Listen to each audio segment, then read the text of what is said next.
This past weekend, we saw not only one of the worst injuries in MMA history, but also one of the most unusual, because I don't think I've ever seen somebody break their femur when we talk about these leg break injuries.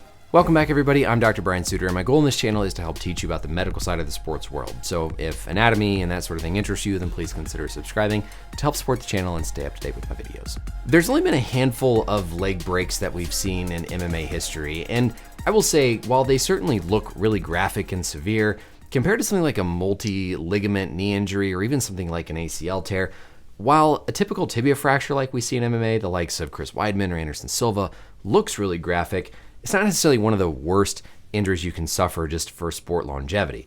But what happened here with this fighter in the blue shorts, Dylan Reischman, if I'm saying his name correctly, is both more unusual than those typical tibia breaks and also a lot more severe in my opinion. As his opponent is trying to take him down here, you can see how Reischman's left leg lands and is planted firmly into the canvas. Now, in this position, this is actually prime situation for when I would expect to see somebody tear their ACL potentially.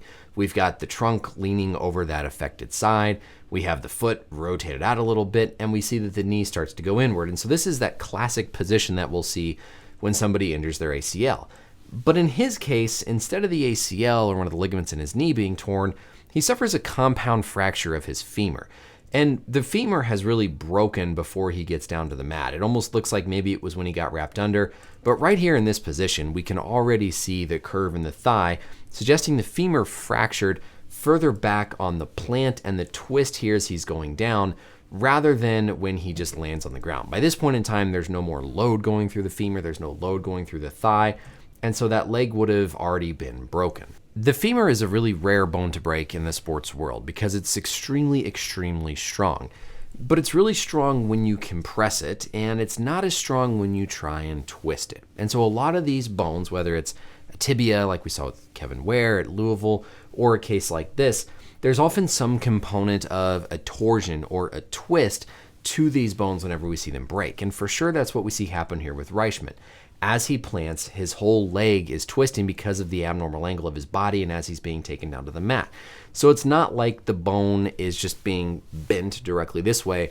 There's this torsional component to it, and bones are not as strong in torsion as they are in other directions. And so while that still makes something like this very rare, and you always wonder about the possibility of some underlying pathology in the bone or some abnormal bone health that made it weak, it's the combination of the loading with the torsional twist that causes the femur to likely break in this situation. The final part of this I'll talk about is it doesn't actually look like it was a compound fracture, meaning the bone sticking out from the skin.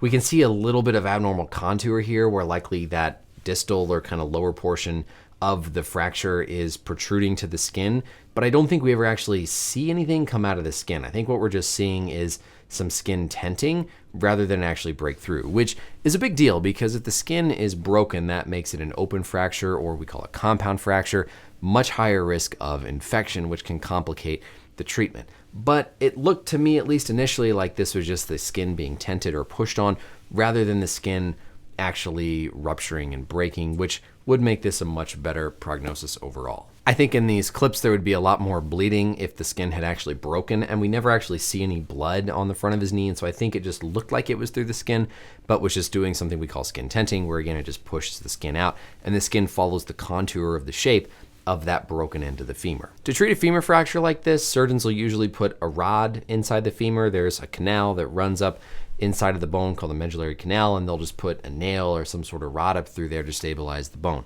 With these big long bone fractures like the femur, you worry a little bit more about things like fat emboli, where fat that's stored inside the bone can break off and go through the bloodstream and cause, similar to a blood clot in the lungs, it can be a blood clot from fat that's embolized off from the bone fracture. So that's one thing that we worry about. That is maybe a little bit more unique in something like a femur fracture. But again, hoping that his ligaments are all okay around his knee, that surgery goes well, and there's no post-operative complications like infection, this shouldn't be any more long-term damaging of an injury compared to something like actually tearing your ACL or having a big multi-ligamentous ankle or knee injury. Yes, it looks horrific, it looks really terrible, it's exceedingly rare, and I don't think I've ever seen anybody break their femur in this fashion. Usually it's a kick that causes a tibia fracture down lower, But in this case, it sure enough was the femur, kind of around at this level that we saw break. But remember, it's that component of the torsion. Bone is good and strong when you compress it from walking, from standing on it. But when you go and you try and twist bones under load, that's where they become more weak, and what it looked like likely happened here with Reischman. So that's it for the video, everybody. I hope this was educational. Let me know as always any questions or comments down below. And until next time, we'll see you later. Bye.